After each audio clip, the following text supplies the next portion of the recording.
amigos de Dónde Vivir en Miami Real Estate. Qué felicidad estar aquí en un nuevo podcast, una nueva semana, trayéndole mucha actualidad. Esta semana fue de muchas noticias con respecto a la inflación, con respecto a las tasas de interés. Estamos viendo mercado bien interesante, afectando las rentas, afectando los precios. Como siempre, vamos a tomar estos minutos para hacer un análisis real e inteligente de ese tipo de factores que pueden cambiar tu posibilidad de comprar un hogar. Es momento de prepararte porque ya todos los indicadores están en el punto que para final del 2023 puede ser el momento ideal para comprar casa. Así que tienes que ver, tienes que tomar la oportunidad y prepararte para ello. Como siempre, mi persona, Gabriel Peroso, acompañado con mi amiga y socia Jenny Molina. Le venimos a traer esa actualidad. Entremos en materia, Jenny, no dilatemos esto. Lo primero que yo les traigo esta vez son las tasas de interés. Sí. Las tasas de interés han estado un roller coaster, una montaña rusa, suben, bajan, pero están súper interesantes. Cerraron esta semana del 14 de abril en 6.5.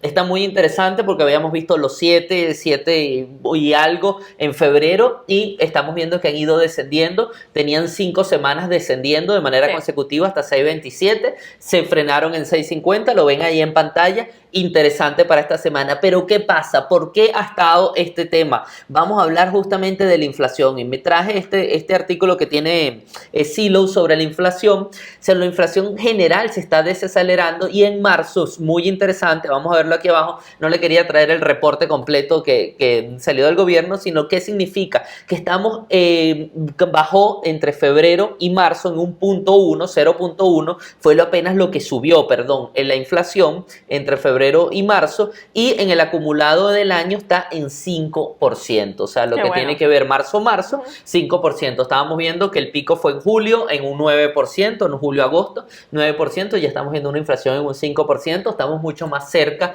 de lo que la Fed quiere, bajar de 9 a 5, cayó 4 puntos, la Fed dice que lo ideal es 2%, que quizás lo veamos hacia el 2024, el 2025, pero ya es bien interesante porque eso quiere decir que las tasas interbancarias de la Fed para el mes de mayo, lo más probable es que no suban, lo más probable es que se mantengan igual, que ellos se queden en los 5 puntos que tienen en este momento, y si eso sucede, compañeros, si eso sucede, está muy interesante. ¿Por qué? Porque vamos a ver las tasas de interés bajando lentamente, pero bajando, y vamos a ver nuevamente inventario, porque estoy seguro que si nosotros llegamos a unas tasas de interés del 5%, ya la gente que la tiene en el 3,5 va a empezar a vender sus viviendas, porque ya 1,5 va a empezar a ser manejable. No es como ahora que está duplicándose la tasa que tiene la gente en sus casas y por eso no la vende, porque si tú tienes un 3% no lo vas a vender teniendo un 3% para comprar una vivienda en el 6%. Entonces se están quedando con las viviendas, como vimos en el podcast pasado, como una cárcel,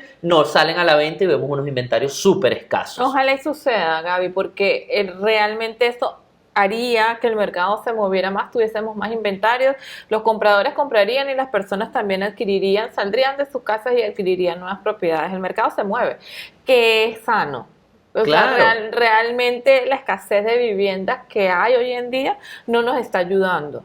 No está ayudando a los compradores, no está ayudando al mercado porque realmente está tendiendo a haber una guerra de ofertas todavía, están tendiéndose a quitar inspecciones, a quitar cosas que no son sanas. Lo vimos, bueno, lo hemos visto, hemos perdido más de 7 ofertas con un solo cliente que no nos han aceptado las ofertas porque la gente está poniendo dinero por encima, la gente está dando mucho mejor competencia. Lo vimos en Virginia ahorita, tuvimos que ofertar sobre el precio requerido, el precio que estaba pidiendo el vendedor. No hubo inspección, hubo inspección sin contingencia, que al final es como si no hubiese inspección, y un cierre a 30 días. O sea, estamos en un mercado otra vez agresivo de cierta manera, y todo está en que no hay inventario. En que no hay inventario no es sano. No es sano, claro que no es sano, claro que no es sano. Tenemos una actualización del mercado de Redfin, ¿verdad? Creo que esa es la próxima noticia que tenemos allí, interesante, porque vamos a ver semana a semana, quizás ustedes van a ver variaciones muy pequeñas, porque estamos haciendo análisis semana a semana, pero lo importante es que sepan que podemos estar en el momento de prepararnos, y eso no lo pierdan de vista. No dejen de hacer nuestro curso, denle like a este video y hagan el curso, ¿eh? Simplemente haciendo clic, totalmente gratuito, no pierdes nada inscribiéndote allí. Bueno, yo les traigo el artículo de la actualización del mercado de Redfin. La idea de nosotros es que ustedes a través de este artículo conozcan cómo está el mercado a nivel nacional y a su vez hacemos énfasis en qué es lo que está sucediendo en el área de Miami.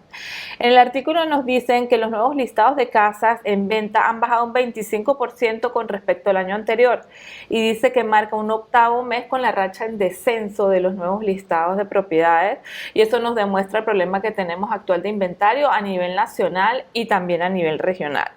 Cuando nos venimos al área de Miami, les quiero mencionar que dice que los precios de la vivienda caen en más de la mitad de los Estados Unidos.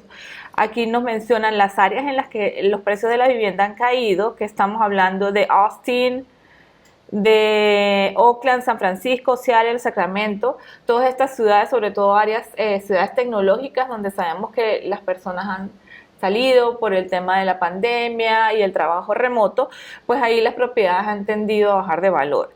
Si nos venimos a Miami, dice, en el otro extremo del espectro, los precios de las ventas aumentaron, más en Fort Lauderdale, donde aumentaron un 11.6% año tras año, en Milwaukee 9.5%, en Miami 8.5%, luego mencionan Cincinnati 7.3% y Rhode Island con un 7.2%. O sea, lo que hablamos en la semana pasada, los precios aquí en Miami no están bajando.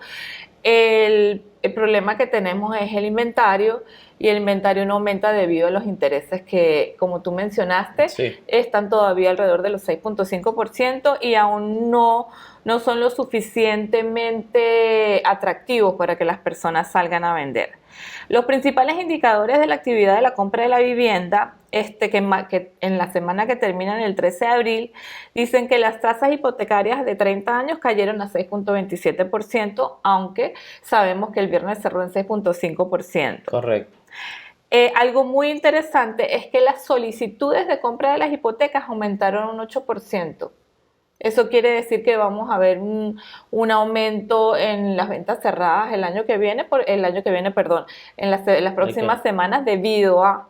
Claro, sí, no, y sobre todo han bloqueado la tasa, han cerrado tasa, o sea, la gente está comprando el cierre de su tasa cuando bajan un poco y aprovechan y continúan su transacción, pero ya tienen bloqueada la tasa de manera de tener una tasa más competitiva, quizás un 6.5, un 6.4, un 6.3, o sea, están tratando de manejarse en el momento que baja, en ese momento bloquean. Claro, nosotros recuerda que tenemos un cliente que bloqueó una tasa pagando un fee de la entrada del préstamo, pero la logró bloquear en 5.1. Es correcto, sí. Logró bloquear en 5.1, pues agarró, debe ser un punto abajo. Es correcto. Y con el loan officer logró bloquearla. Es muy interesante tener esa tasa en estos momentos, ¿no? Claro. Algo también importante que dice este artículo, dice que las búsquedas en Google de casas en venta aumentaron un 40%. Sí, la gente tiene la necesidad. Pasaba con la pandemia, Jenny, o sea, cuando estábamos en pandemia no se salía, no se podía, y en lo que abrieron los estadios, en lo que abrieron los restaurantes, la gente sale porque al final la vida continúa y tú no puedes estar diciendo, bueno, cuando dentro de 3 años baje la tasa, yo tomaré acción con mi casa. No, yo tengo el hijo creciendo, necesito el patio hoy. Hoy yo tengo una oportunidad de trabajo, tengo que mudarme hoy. Hoy yo estoy manejando 1 hora y media, tengo que mudarme más cerca de mi trabajo hoy. O sea, yo no puedo decir en 2 años yo voy a manejar 1 hora y media por 2 años hasta que me pueda mudar. No, llega un momento y tú dices, quizás la situación la llevas 2, 3, 4 meses, pero llega un momento que no puede. El que se va a divorciar se tiene que divorciar, el que se quiere casar se tiene que casar. O sea, no puedes estar dependiendo de una tasa de interés. Y que adicionalmente está la oportunidad de refinanciar. Sí, tú en 2 correcto. años puedes refinanciar y bajas tu tasa de interés y ya, pero tienes tu casa. Tienes tu casa y tu tranquilidad, vives cómodo con tu familia, vives cerca de tu trabajo. Correcto. Si te tienes que mudar de ciudad, te mudas y ya. Listo, entonces ese artículo lo tenemos completo. Sí. Bueno, yo quisiera mostrarles justamente, vamos a agregar aquí a pantalla, un artículo de Fortune que está interesante porque es la perspectiva de lo que tú estás hablando. El análisis que hace Jenny es de Redfin, del mercado actual, pero Fortune nos trae este artículo de los precios nacionales de la vivienda acaban de tocar fondo, dice el gigante de los datos inmobiliarios CoreLogic. Recuerden que CoreLogic es el que mejor maneja las estadísticas a nivel de lo que tiene que ver con la vivienda en los Estados Unidos. Son la matriz de los MLS, son los que dan la información a los MLS, entonces tienen una cantidad de información información dentro de sus bases de datos sorprendente y son los que mejores estimaciones y ahora con tanta inteligencia artificial pueden dar. Artículo largo, me voy justamente al resumen, dice aquí, de cara al futuro el modelo de pronóstico de CoreLogic espera que los precios de la vivienda en Estados Unidos aumenten un 3.7 febrero 2023, febrero 2024. O sea que en los próximos meses un 3.7 es lo que aspiran ellos. Entonces entienden que ya llegó, vamos a decir, al punto más bajo y ahora va a empezar a otra vez a levantar hasta un 3.7 en lo que resta de año. Que apenas es un punto por debajo del 4.6 que ha sido el histórico desde 1987. ¿Qué quiere decir? Desde 1987 la apreciación de la vivienda ha sido un 4.6 y vamos a estar en un 3.7. O sea que si lo vemos aquí en gráfico, está genial este gráfico. Viene desde el 2000, subimos, bajamos en el pico de lo que fue la crisis del 2008, luego fue apreciando justamente ese 4.6, va apreciando. Aquí tenemos la pandemia, tasas de interés muy bajas, muchísimo dinero en la calle, sube, llega a su punto máximo en el mayo del 2022 con un promedio de precio de la vivienda de $305,000 en los Estados Unidos y aquí vemos el punto actual que es 296,000 a febrero, a enero del 2023. Lo que esperan ellos es que lleguemos ya al valle y empezamos a subir lentamente hasta febrero del año que viene. Bien interesante porque esas estimaciones son de CoreLogic y sabemos que CoreLogic maneja muy buenos números y estadísticas. En ese mismo orden hay algo que súper interesante, una noticia que más que noticias es despejar.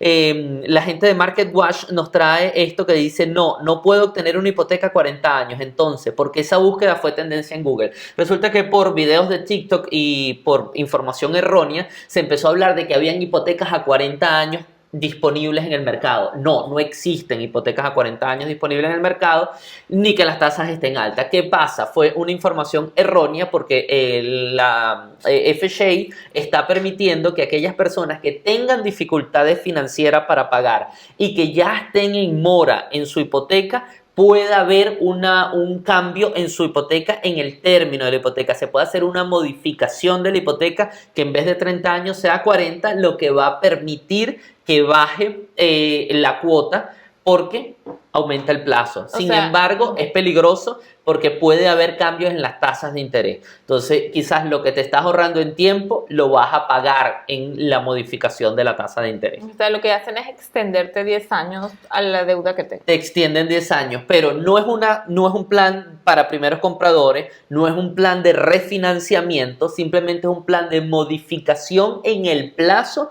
para aquellas personas que tienen dificultades y que ya están atrasados en el pago. O sea, son esa gente que para no llegar a un foreclosure le están dando la posibilidad de negociar 10 años más, pero pueden haber cambios en la tasa de interés. No es que sea la misma tasa. Puede haber algún ajuste y eso puede ser que en el tiempo termines pagando muchísimo más dinero. Claro, entonces, importante, no existe, fue tendencia en Google, pero era una información falsa. Claro, en este caso, lo ideal sería vender. Sí, correcto. Lo ideal sería vender porque ya hemos visto, hay plusvalía. Hay plusvalía en las personas, en las propiedades y las personas que tienen problemas para pagar la casa, pues es más negocio vender. Correcto.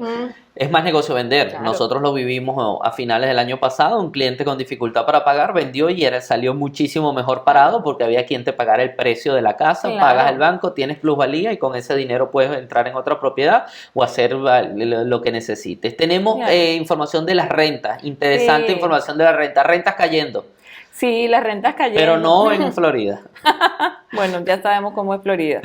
Dicen que es un reporte de la Asociación de Realtors de la Florida y dice que los alquileres en Estados Unidos caen por primera vez en 3 años, cosa que es perfecta, es muy buena.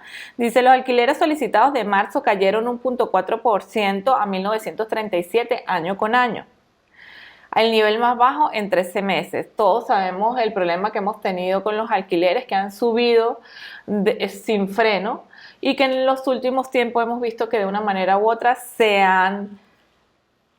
ha disminuido la exageración en el aumento de las rentas. Correcto. Cuando nos vamos a lo que es lo que está pasando en nuestra área, dicen los cambios de alquiler año tras año en áreas metropolitanas de la Florida, dicen Tampa aumentó un 3.9% año tras año, Orlando sube 2%, Jacksonville sube 1.7% y Miami sube 1.7%. Es decir, a nivel nacional cayeron las rentas, el precio de las rentas, pero en las áreas metropolitanas de la Florida todavía están aumentando.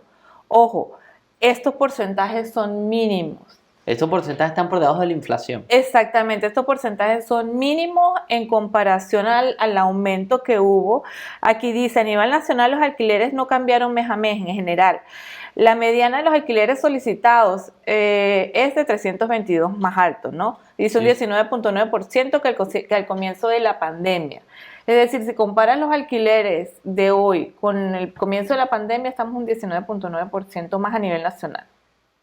Entonces, Correcto. realmente estos aumentos son, se puede decir, bastante bajos y vemos que los aumentos en alquileres se han frenado, lo cual hace que el mercado de las rentas esté más tranquilo. Sin embargo, los precios siguen siendo elevados para lo que son los áreas de Miami. Y la pregunta es ¿por qué las rentas se han moderado? ¿Qué es lo que está sucediendo? La respuesta es hay oferta. Sabemos que hay muchos multifamilies que se han construido, multifamilies dirigidos a rentas, rental community que le decimos acá. Han sido construidos, han salido al mercado y el inventario ha hecho que el incremento que venía trayendo de rentas se frenara. Entonces, esa es la noticia que le traemos en referencia a las rentas en el área nacional y en el área de Miami. Perfecto. Sí. Tenemos información interesante con el tema de, recuerden, esta semana hubo lluvias muy intensas en el sur de la Florida, hubo inundaciones, el aeropuerto de Fort Lauderdale cerró por 2 días enteros, increíble, cayeron más de 20 pulgadas de lluvia, es el récord que se conoce en la zona del aeropuerto de Fort Lauderdale. Las veces anteriores habían caído menos de 10 pulgadas, esta vez cayeron más de 20 pulgadas en muy pocas horas.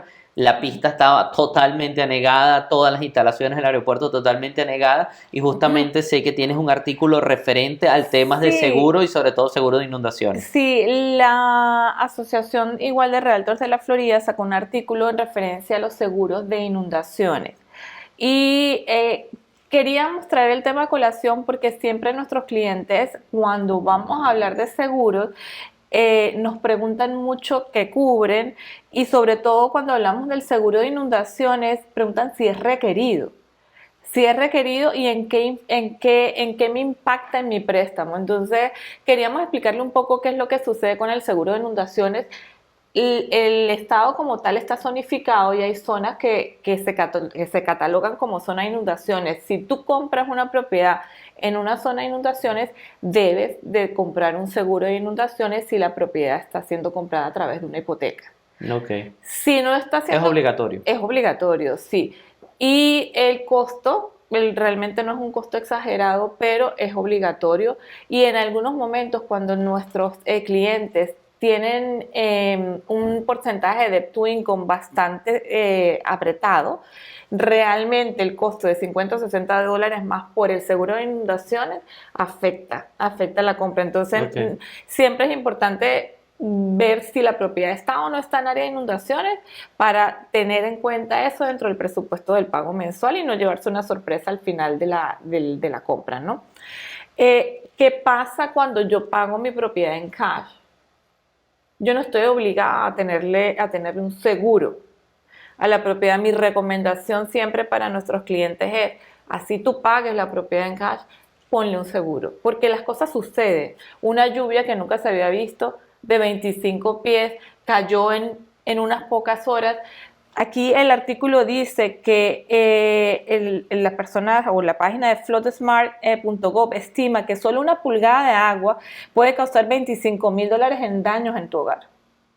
Correcto. Y aquí ya sabemos la Florida, aquí siempre hay lluvias. Entonces, lo que queríamos explicarle a ustedes es la importancia del seguro de inundaciones, número 1, para tu propiedad, para la seguridad de tu propiedad y número 2, para tú poder tener los números claros a la hora de calificar un préstamo. Sí, totalmente. Allí el tema de seguro, recuerden, no se puede ver como un gasto, No. se tiene que ver como una inversión. La Florida esas zonas de inundación, sabemos anualmente nos llega a todos los que vivimos, por lo menos en lo que es el sur de la Florida, nos llegan los mapas justamente de zonas de riesgo, riesgo total, riesgo alto, riesgo medio y riesgo bajo de inundación. Estos son terrenos que eran anteriormente pantanos, que han ido canalizando las aguas. Hay zonas muy bajas como Miami Beach, como Brickell, que hay puntos que están debajo del nivel del mar inclusive, y es impredecible lo que puede pasar. Entonces es importante que lo veas como una inversión. Adicionalmente, así tú estés en una zona de no inundación normalmente, simplemente con la llegada de un huracán puede haber una inundación colateral, no necesariamente tiene que ser que pasó el huracán directamente, sino hay zonas más altas, más bajas, ríos que se desbordan, así que es súper importante y lo vimos justamente esta semana, así que viene totalmente a colación esto que está refiriendo. El otro tema que yo les traigo es de Redfin. Redfin trae un artículo súper interesante, como el último artículo del día de hoy, que es que las demandas de las casas de vacaciones vacacionales bajado en un 50% de los niveles previos a la pandemia. Tenemos un gráfico, como siempre, vamos con los gráficos súper interesantes de cómo ha bajado. Quiero que analicemos este gráfico desde un punto de vista muy interesante. ¿Qué pasa cuando estamos viendo el gráfico? Cuando estamos viendo el gráfico nos damos cuenta de cómo viene aumentando la demanda de las casas vacacionales. Estamos viendo que las líneas rojas son las casas vacacionales y las líneas azul son las casas primarias.